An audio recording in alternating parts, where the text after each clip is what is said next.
कॉन्क्रीटीकरण, इस बारे में आप क्या बताना चाहोगे? देखिए, गांधीबाग बगीचा जो है एकमेव बगीचा है मध्य नागपुर के अंदर। अगर उससे आप 6-6 और 7-7 किलोमीटर चारों दिशाओं में जाओगे तो कोई बगीचा नहीं है। और एकमात्र बगीचे में हजारों नागरिक जो है, वयोवृद्ध नागरिक बोले, लेडीज़ बोले, महिलाएं बोले, बच्चे बोले, वहाँ पे सुबह से लेके 9 बजे तक तो इतनी ज़्यादा भीड़ रहती कि वहाँ चलने की जगह नहीं रहती। और ऐसे जगह में आप 5 एकड़ में वो गांधीबाग पूरा बगीचा है औरत चौरस में, उसकी 1/3 जगह कंक्रीटीकरण के लिए लेने के लिए, कमर्शियल कॉम्प्लेक्स बनाने के लिए ले लेना, ये बहानेबाजी की हमने पहले 37 कर लिया है। ये तो बहुत बड़ा अन्याय है मध्य नागपुर की जनता पर। पॉल्यूशन में मध्य नागपुर सबसे ज़्यादा आगे है, नागपुर शहर आगे है।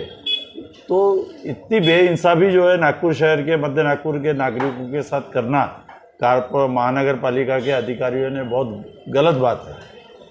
सर, आप क्या बताना चाहोगे, वहाँ पर जो महावितरण का जो विभाग है वहाँ पर भी कुछ हिस्सा जा रहा है और तक हम लोगों ने सुनने में आया है कि जो तिवारी सर है, दया शंकर तिवारी, उनका भी एक प्राइवेटीकरण वहाँ पर हो रहा है। इस बारे में आप क्या कहना चाहोगे? नहीं, देखिए, मैं किसी का नाम नहीं लेना चाहता, पर ज़रूर ये सारे चीज़ों के पीछे किसी न किसी का षड्यंत्र है कि गांधीबाग जैसी एक बहुत महंगी जगह को धीरे धीरे किस तरीके से उसका व्यवसायीकरण करके अपना फ़ायदा उठाए। मैं एक तो राजनीतिक रूप से किसी के बारे में बोलना नहीं चाहता, ना किसी पे आरोप लगाना चाहता। वो ये नागपुर महानगर पालिका के कमिश्नर का काम है कि ऐसी चीज़ें ना हो। हम लोग देख सकते हैं कि जो गांधीबाग बगीचा है मध्य नागपुर का, बहुत काफ़ी अच्छा हिस्सा है।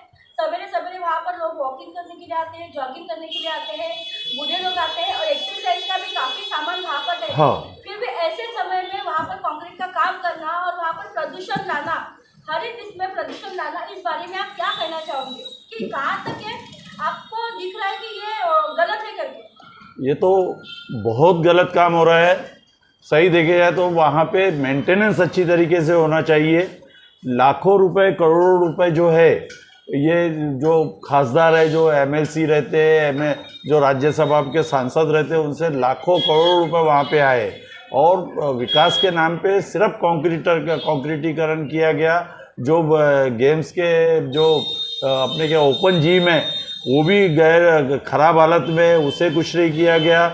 और गंदगी का इतना भरमार है, दोनों तरफ गांधीबाग के दोनों हिस्से में पार्किंग बना दी गई है और गांधीबाग के हिस्से को पार्किंग 1/3 हिस्सा ये जो इधर का कौन है, पूरब का कौन है, वहाँ पे एक ओपन स्टेडियम बना दिया गया है।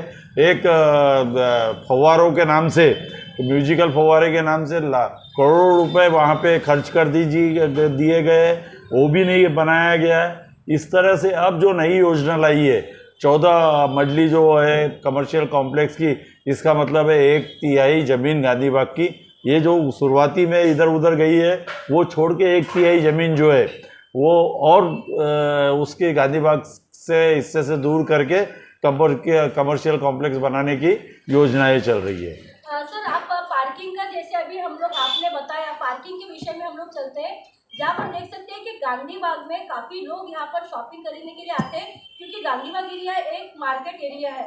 यहाँ पर काफ़ी लोगों को गाड़ी पार्किंग के लिए, 4 व्हीलर के लिए दिक्कतें जाती है, तो वो लोग वहाँ पर गार्डन के पास में जाते हैं पार्किंग करने के लिए, प्राइवेटीकरण। तो वहाँ से उनसे प्राइवेट गाड़ी के पैसे लिए जाते हैं वहाँ पर, जबकि आपको लगता नहीं सर कि वो गाड़ी की जो जगह है पार्किंग की, वो सिर्फ बगीचे के लिए है, वहाँ पर आने जाने वाले, लेकिन वो लोग वहाँ पर इन लोगों ने बिजनेस करके रखा है। इस बारे में आप क्या कहना चाहोगे? नहीं, तो बहुत गलत हो रहा है ना। एक तो वहाँ पे जो गांधीबाग में मोटर व्हीकल से आते हैं या स्कूटर से आते हैं, उनके लिए पार्किंग की जगह होना चाहिए, वो भी बाहर दोनों तरफ होना चाहिए। अंदर में जगह बना के गार्डन की जगह कम करके अंदर पार्किंग करना है तो बहुत गलत बात है। एक योजना, यानी जो नागपुर के योजनाकार है वो न किसी से सलाह मांगते, न जनता की आवाज़ सुनते हैं, न जनता से कुछ सुझाव मांगते हैं। एक गांधीबाग के बाजू में एक पुलिस क्वार्टर्स जो है, एक बहुत बड़ी जगह पुलिस क्वार्टर की खाली पड़ी हुई है। 60 साल पहले वो पुलिस क्वार्टर्स बने हुए हैं, एक 1.5 कमरा यानी एक 10 बाय 8 का कमरा और एक छोटा सा दालान के माध्यम से पुलिस क्वार्टर पहले की ज़रूरतों के हिसाब से बना। आज वो डायलेटेड कंडीशन में है, वहाँ लोग रहने वाले भी नहीं है। एक सही देखे जाए तो नागपुर शहर में हजारों की संख्या में पुलिस कर्मियों के लिए एक अच्छे क्वार्टर्स बने हुए हैं।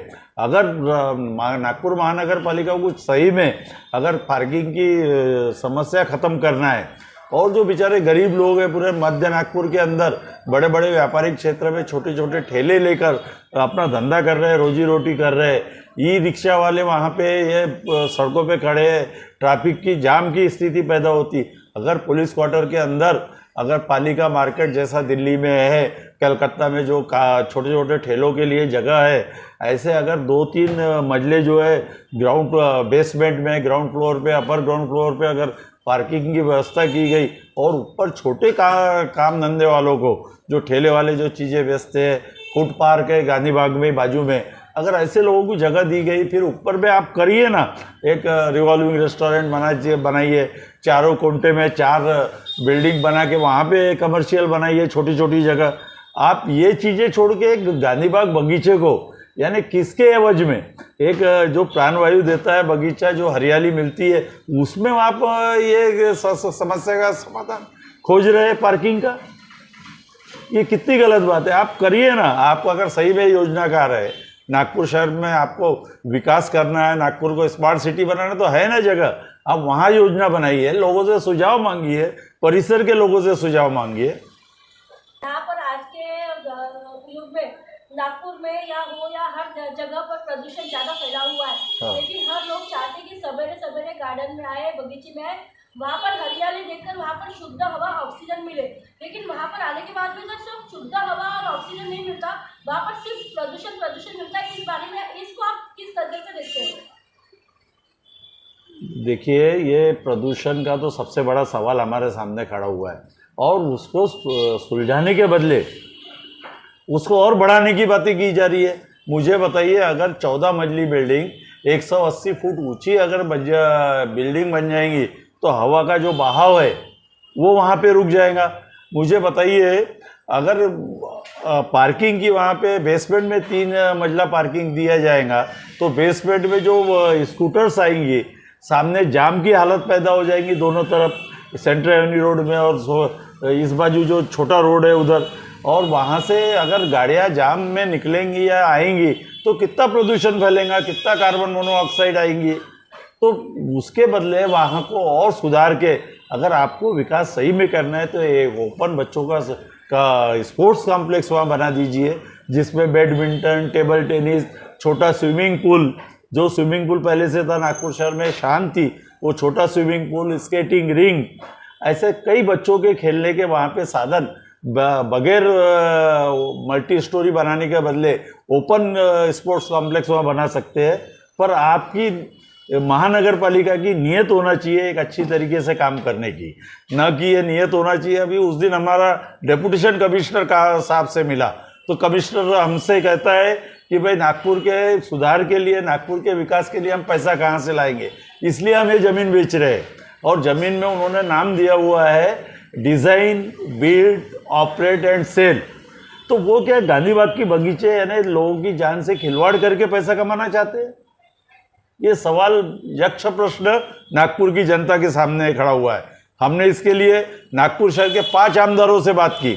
पहला आमदार हमारा विकास कुम्भारे ने इस योजना का विरोध किया कि हमें वहाँ पे कमर्शियल कॉम्प्लेक्स नहीं होना, गांधी बाग गार्डन ही रहना चाहिए। हमारे दूसरे आमदार थे प्रवीण दटके, उन्होंने भी ये कहा कि हमें वहाँ पे अगर 6800 में बन रहा है तो कोई प्रॉब्लम नहीं है, पर 68,000 फुट की जगह में अगर कमर्शियल कॉम्प्लेक्स बन रहा है तो प्रवीण दटके ने कहा कि मैं उस कॉम्प्लेक्स के खिलाफ हूँ, मैं आपके साथ हूँ। विकास ठाकरे ने जो है वो उसने कहा कि भैया ये कमर्शियल कॉम्प्लेक्स नहीं बनना चाहिए, इसके लिए आंदोलन करो। अभिजीत वंजारी ने कहा कि आंदोलन करो, विलास मुत्तेवार ने कहा कि आंदोलन करो।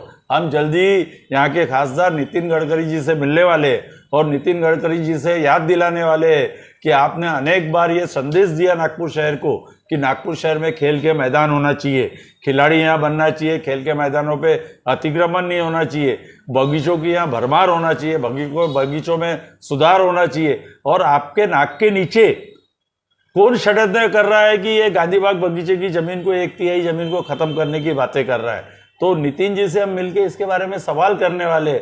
हमें मालूम है कि एक वो अच्छे नेता है नागपुर शहर के, वो तरक्की चाहते हैं, तो उनको हम समझाने के बताइए कि आप कम से कम ऐसे चेहरों को अपने इसमें पहचानो जो आपकी मनोकामनाएं पूरी नहीं होने देना चाहते। कि जहाँ तक नागपुर एक बहुत बड़ी मेट्रो सिटी है और स्मार्ट सिटी कही जाती है, तो आपको क्या लगता है सर कि नागपुर शहर में वाकई स्मार्ट सिटी है?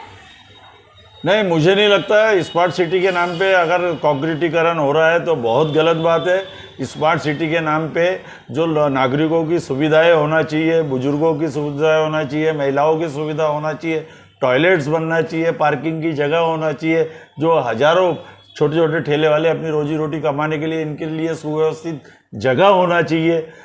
कंजस्टेड क्षेत्र में कुछ ना कुछ नागरिकों को सुविधाएं मिलना चाहिए। ये जब स्मार्ट सिटी की कल्पना पूरी होगी।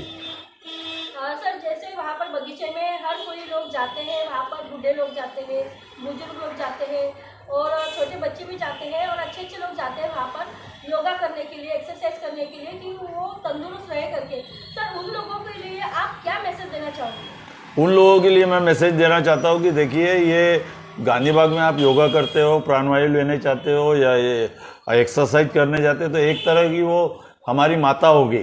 और इस माँ को अगर कोई छीन रहा है हमारे से, तो उसके लिए आपको खुल के मैदान में आना पड़ेगा। अगर खुल के मैदान में नहीं आऊँगा तो ये षड्यंत्रकारी इसी हिसाब से वो जगहों को खा लेंगे। सर आप जो अभी आवाज़ उठा रहे हो काफ़ी अच्छा है, लेकिन सर आप ये आपकी मान्य नहीं होती बातें आगे, तो इसके बाद में आपका सामने का डिसीजन क्या होगा? देखिए, हम तो आंदोलन कर सकते हैं, जैसा हमने उस दिन पूरा प्रचार किया, पॉम्पलेट्स बांटे, हजारों पॉम्पलेट्स बांटे, और एक भी व्यक्ति हमको गांधी बाग पे अंदर ऐसा नहीं मिला जो उस कमर्शियल कॉम्प्लेक्स के फेवर में है। हम दूसरा इसके बाद हस्ताक्षर अभियान करने वाले हैं। एक बड़े बोर्ड पे, एक 10 बाय 20 के बोर्ड पे, वहाँ पे आने वालों की एक हस्ताक्षर लेंगे, उससे अवेयरनेस बढ़ेंगी। हम फिर वहाँ पे एक साखड़ी बनाएंगे गांधी बाग के चारों ओर। फिर उसके बाद में हम वहाँ एक दिन ये करेंगे, धरना करेंगे। हमारे पास यही है, एक नागरिकों के पास यही वो है, इससे ज़्यादा हम क्या कर सकते हैं।